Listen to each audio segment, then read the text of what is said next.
अस्सलाम वालेकुम दोस्तों, इस वक्त हमारे पास एक चिलर प्लांट है जिस पर हम काम कर रहे हैं। ठीक है, सबसे पहले हम टेक्नीशियन को बताते हैं टेक्नीशियन के बारे में। ये शिराज साहब हैं जो इस पर प्लांट पे काम कर रहे हैं। शिराज साहब, ये शिराज साहब हैं। ठीक है, ये हमारे शुएब साहब हैं। ठीक है, अभी हम प्लांट पे काम करेंगे, कुछ इस चीज़ के बारे में डिटेल पूछेंगे। शिराज साहब, ये प्लांट कितने टन का है? 16 टन का। 16 टन का। और कितने, 2 प्लांट है ये? हाँ, ये एक बॉडी के अंदर दो प्लांट है। ठीक है सर, 8 टन के 2 प्लांट है। आइए, ये काम कर रहे हैं, इसमें ऑयल चेंज कर रहे हैं, पुराना ऑयल निकाल रहे हैं क्योंकि इसको सॉफ़ वगैरह करते हैं। कुछ बुश वगैरह, कोई कार्बन वगैरह, कोई चीज़ें होती हैं जिसको क्लीन करते हैं। आइए हम इस चीज़ के बारे में थोड़ा समझने की कोशिश करते हैं। इनको प्रेशर होल्ड किया हुआ है इसमें, तो थोड़ा मसला कर रहे हैं लेकिन प्रेशर काफ़ी सारा होल्ड किया हुआ है इन्होंने। ये इनमें प्रेशर डाला हुआ है। एक यूनिट के अंदर 2 यूनिट है, मतलब एक बॉडी के अंदर 2 यूनिट है 8 टन के। ठीक है, ये कंप्रेसर है ब्लू रंग का जो आप देख रहे हैं। ठीक है, ये इसके कनेक्शन है, यहाँ पर कनेक्शन होते हैं। 3 फेज़ हैं, 3 फेज़ मतलब 440। ये इसका फ़ैन है आउटर का जो कंडेंसर को ठंडा रखता है। ये इसका कंडेंसर है, बिल्कुल ब्रांड न्यू कंडेंसर डाले हैं। ब्लू रंग के जो नज़र आ रहे हैं, ये फिंसें हैं इसकी। ये यू बैंड है, ये जो गैस हम इसमें डाल रहे हैं वो है। ठीक है, ये इसका पूरा सिस्टम है, वायरिंग सिस्टम। ये हमारे शुएब भाई और ये कंप्रेसर के साथ कुछ सेटिंग वगैरह कर रहे हैं। अच्छा, ये तो था हमारा एक यूनिट। ठीक है, इसके बाद आप देखेंगे यह डिवाइड हुआ हुआ है। ये कंडेंसर है दूसरा यूनिट का 8 टन का। ये इसका फ़ैन है जो कंडेंसर को ठंडा रखता है, और ये उसका कंप्रेसर है जो अभी हम फिट करेंगे। ठीक है, तो ये सारी चीज़ें होती हैं। अच्छा, इनकी एक सप्लाई अलग होती है, दूसरी सप्लाई अलग होती है। रिले कॉन्टैक्टर वगैरह लगाते हैं। बेसिकली बुनियादी तौर पर इस पंखे का 2 काम होते हैं। पहला काम आप भी सोचेंगे कंडेंसर को ठंडा करने का, दूसरा काम क्या होता है? बेसिकली जब कंप्रेसर चलता है तो काफ़ी गर्म हो जाता है, तो ये जब यहाँ से हवा को सक करता है और ऊपर की तरफ फेंकता है फ़ैन, तो इससे कंडेंसर भी ठंडा हो जाता है और कंप्रेसर भी, क्योंकि कंप्रेसर को भी ताज़ा हवा मिलती रहती है। ठीक है, तो ये सारा सिस्टम है। ये देखें, ये रहा, ये कंप्रेसर है, ये इसकी कनेक्शन है जो हम करते हैं। ये हमारे पास पुराना वाला कंप्रेसर है जिसका हम ऑयल निकाल रहे हैं। अच्छा, ऑयल हमेशा सेक्शन साइड से निकलता है। जूम करेंगे, नज़र आ रहा होगा ऑयल निकलते हुए। बड़ी बोतल का। अच्छा, कंप्रेसर का जो ऑयल होता है वो दूसरा होता है। ये होता है फ्री इलेक्ट्रिक होता है, मतलब इसमें करंट पास नहीं होता। ठीक है, क्योंकि जब वाइंडिंग के अंदर करंट होता है और करंट दिया जाता है, तो अगर कंप्रेसर ऑयल में करंट पास होगा तो वो शॉर्ट सर्किट हो सकता है। तो इसलिए इसको इस डिज़ाइन का बनाया जाता है कि इसमें करंट पास नहीं हो। हमारे भी पीएमटी वगैरह जो आपने देखी होगी, ट्रांसफार्मर पीएमटी जो लगी होती है, उसमें जो ऑयल होता है सेम ये वही ऑयल होता है। ठीक है, इसका हाई पावर का है फ़ैन की बनावट देखें, बड़ी ज़बरदस्त है। ठीक है, और ये इसके पाइप देखें आप कितने बड़े गेज के हैं। अच्छा, इसमें जो सिस्टम को फिट किया जाता है ये नट बोल्ट के थ्रू टाइट किया जाता है, इसमें वेल्डिंग नहीं होती, काफ़ी हाई प्रेशर होता है। जैसे इंस्पेक्शन वॉल है, ये देखें, ये वॉल है, ये भी इसका वॉल है। इसके पाइप देखें,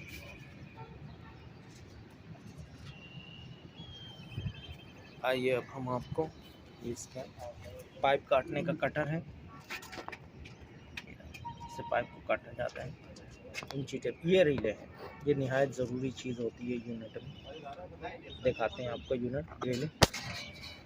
सर,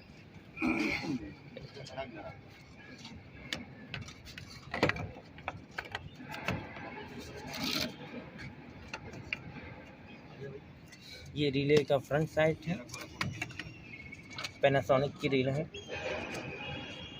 ठीक है, और ये इसका बैक साइड है, ये इसके पॉइंट है, ये इसके पॉइंट है। और ये वाला जो हिस्सा है इससे हम टाइमिंग की सेटिंग करते हैं। ठीक है दोस्तों, ये सारी चीज़ें होती हैं, ये बड़ा बारीक काम होता है।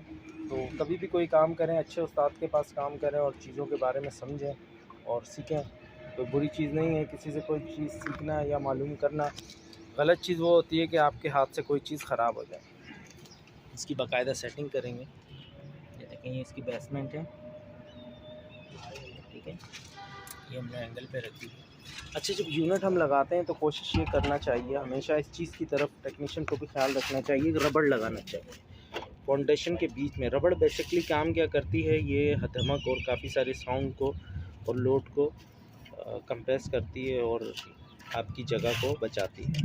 और वाइब्रेशन, क्योंकि जब चलता है तो वाइब्रेशन होता है। ये रबड़ काफ़ी हैवी रबड़ है, तकरीबन 2 इंची की रबड़ है, काफ़ी ठोस रबड़ है। ये वाइब्रेशन को काफ़ी हद तक कंट्रोल करती है। ये कंप्रेसर की रबड़ है, दिखाते हैं आपको।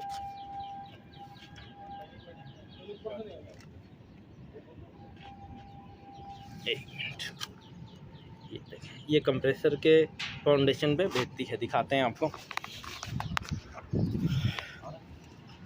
इस रबड़ को यहाँ पे बिठाया जाएगा। उसके बाद ये भी काफ़ी सख्त हद तक वाइब्रेशन को रोकती है, क्योंकि जब यूनिट चलता है तो ज़ाहिर है वाइब्रेशन होती है। जब वाइब्रेशन होती है तो आपकी चीज़ थोड़ी सी ख़राब हो सकती है। तो नट बोल्ट के थ्रू नहीं, हमेशा कंप्रेसर में रबड़ लगाए जाते हैं। पहले स्प्रिंग लगाए जाते थे नट बोल्ट के बीच में, और बाज़ औक़ात फिर उसके बाद वो पाइप लगा दिया जाता था इसके बीच में, ताकि रबड़ आगे पीछे नहीं जाए। वाइब्रेशन करके यहाँ से टूट जाती थी। जब टूटती थी तो बहुत मसले होते थे, तो इसलिए इसके साथ हम लोग एक अदद पाइप लगा देते हैं, नट बोल्ट भी लगा के वेल्ड करते हैं, ठीक है। ये इस तरीके से इसमें बैठ जाएगा, मतलब नीचे से बैठेगा। बेसमेंट का सारा वज़न कंप्रेसर का इस पर आएगा, ये हिस्सा ऊपर की तरफ आ जाएगा। पाइप होता है, फिर हम वार्शल रख के नट बोल्ट को टाइट कर देते हैं। ये नहायत अच्छी चीज़ है। ये हमारे शुएब साहब हैं और हमारे टेक्नीशियन हैं, देखें। ये कंप्रेसर है पुराने वाला, इसका ऑयल चेक कर रहे हैं। ऑयल चेक करने से हमें ये पता लग जाता है कि आया कंप्रेसर जला है, वायरिंग जली है, कि उसके पंप ख़राब हुआ है। कंप्रेसर के अंदर भी 2 चीज़ें होती है, एक वायरिंग होती है और एक पंप होता है। वायरिंग का काम ये होता है कि कंप्रेसर को, पंप को घुमाते हैं। जब पंप घूमता है, पंप अपना काम करता है, तो वो गैस को आगे की तरफ फेंकता है। अब एक साइड से गैस को फेंकता है और दूसरी तरफ से सेक्शन करता है, ठीक है। तो कंप्रेसर में हमेशा 2 चीज़ें होती हैं। इस वक्त ये कंप्रेसर थोड़ा मसला कर गए, तो हम ये वाला डेल्स 4 का कंप्रेसर लगा रहे हैं। 3 फेज़ का 8 टन का होता है। देखिए, इस पर डेटा भी लिखा हुआ है। 3 फेज़ जैसा आपको बताया, 3 फेज़ है जैसा कि आपको बताया। ये देख, 440 लिख सकते हैं, 380 भी लिख सकते हैं, तो मसला नहीं। मतलब यही होता है। और ये हर्ट्ज़ का मतलब होता है कि 220 वोल्ट 50 हर्ट्ज़। जब काउंटेशन करते हैं, हम काउंट करते हैं, तो ये ला रहे हैं मैक्सिमम, ये 22 एम्पेयर लेता है। ये ना, ये अच्छी चीज़ें होती हैं कि समझने वाली होती है। कभी आप कंप्रेसर लें तो ये 2-4 चीज़ें देखनी ज़रूरी होती है। सबसे पहले आप देखते हैं कि कितने फेज़ का है। 3 फेज़ का, ठीक है, 220, 60, 50 हर्ट्ज़ लिखा हुआ है, सही है, 22 एम्पेयर लिखा हुआ है। अब हम इसमें ऑयल डालेंगे। देखें सर कितने प्रोसीजर से गुजरता है। ऑयल भी हम हमेशा सेक्शन से ही डालते हैं। देखेंगे, बड़ा पॉइंट हमेशा सेक्शन होता है और छोटा पॉइंट हमेशा डिस्चार्ज होता है, चाहे कोई भी कंप्रेसर हो।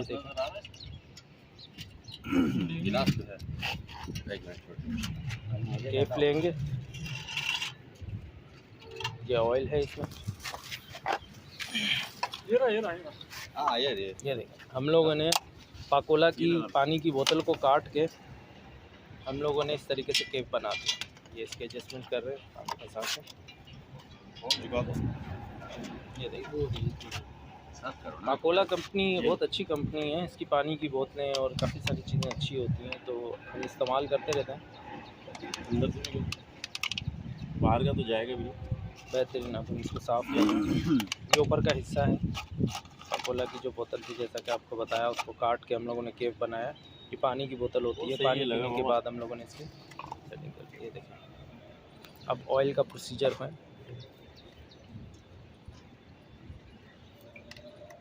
कंप्रेसर में ऑयल डाल रहे हैं। इसमें कितने लीटर ऑयल डलता है? 3.5 लीटर। 3.5-4 लीटर। 4 लीटर डाल दें तो अच्छा है, वैसे कम से कम 3.5 होता है।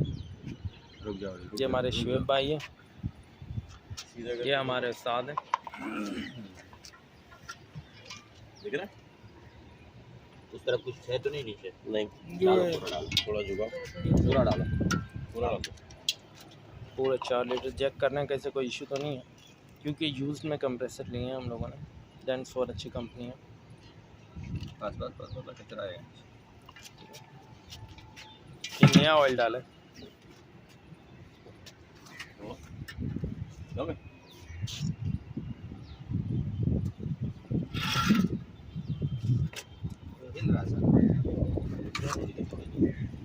ये चेक कर रहे हैं ऑयल की प्रोसीजर सेटिंग चेक कर रहे हैं। जैसा कि पिछली वीडियो में मैंने दिखाया था, ये यूनिट के कंडेंसर दिखाया था जो पैक थे, ये भी फिट हो चुके हैं। बड़ी हैवी फिनसें हैं इसकी, फट ना जाए। नहायत अच्छा है। ये ज़्यादा ज़रूरी होता है ऑयल चेक करना। अगर ऑयल ज़्यादा हो जाएगा तो कंप्रेसर को इफ़ेक्ट करेगा, और ऑयल कम होगा तो भी कंप्रेसर को इफ़ेक्ट करेगा। टेक्नीशियन यही देख रहे हैं कि इसमें कितना ऑयल होना चाहिए, क्योंकि पुराने पाइप हैं उसमें भी थोड़ा बहुत ऑयल होगा, तो उस चीज़ के बारे में डिस्कशन चल रही है इनकी। क्योंकि हमारे शुएब भाई जब भी काम करते हैं इस चीज़ की तरफ हमेशा ख्याल करते हैं कि हमारी तरफ से कोई प्रॉब्लम ना हो। काफ़ी हैवी कंप्रेसर है, 3 फेस के। ठीक है दोस्तों, उम्मीद है कि हम कोशिश करते हैं आपको अच्छी से अच्छी इन्फॉर्मेशन दें और हर चीज़ के बारे में बताएं। ये वही यूनिट है जो पिछली वीडियो में हमने दिखाया था कि इसकी सेटिंग कर रहे हैं। ये ये गैस डाल रहे हैं इसमें। ये इसका नाम है गैस का। इधर नज़र आ रही होगी, काफ़ी धूप और गर्मी है, हम तो पसीने में भीगे हुए हैं। ठीक है, अभी हम इसमें कंप्रेसर को फिट करेंगे। सेटिंग देख रहे हैं, सफाई वगैरह कर रहे हैं,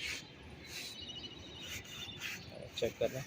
जुनैद उस्ताद है हमारे, जब भी काम करते हैं ज़्यादातर हम इन्हीं से 3 फेस का काम कराते हैं। शुएब भाई और ये दोनों मिलकर अच्छा काम करते हैं। अभी कंप्रेसर लेके आएंगे और कंप्रेसर की फिटिंग करेंगे। सब चीज़ों को चेक करना ज़रूरी होता है, क्योंकि ये ना हो कि किसी किस्म की कोई मिस्टेक हो, तो हर एक चीज़ चेक कर रहे हैं।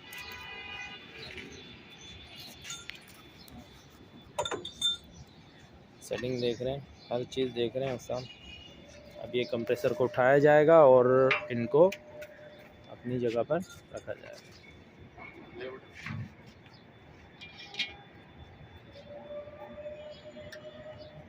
ये वो कंप्रेसर है जो अभी फिट हो गया।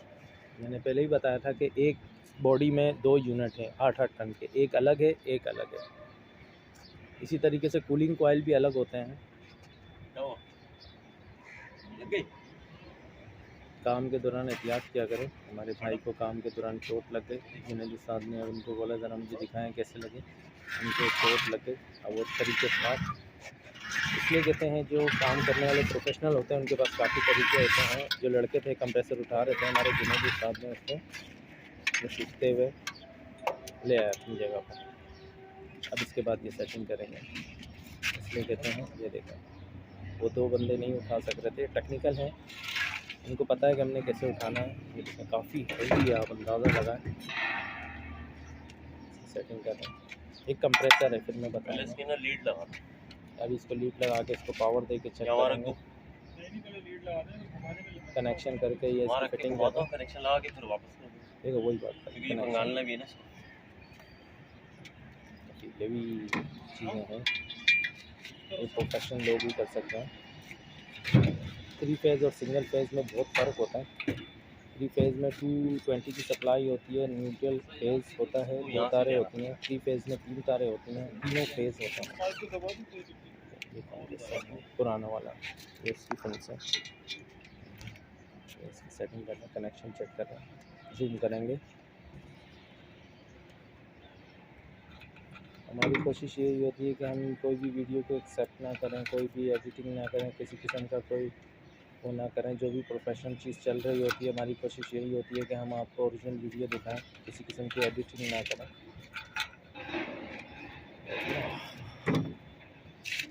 तो अपना छक्का मार रहे हैं, सेट कर रहे हैं उसको।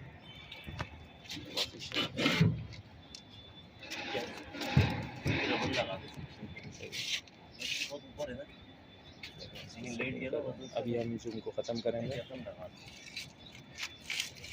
लगा बड़ा मेहनत तलब काम होता है ये रबड़े, जैसे मैंने आपको बताया कि रबड़ लगाना ज़रूरी है और रबड़े लगाते भी हैं। ये बेसिकली काम वाइब्रेशन को कंट्रोल करना होता है इसमें। जुनैद उस्ताद जो हैं और शुएब उस्ताद हमेशा इस चीज़ की तरफ देखते हैं, जैसे हमने पहले वीडियो में दिखाया आपको। तो वही लगाते ना वो।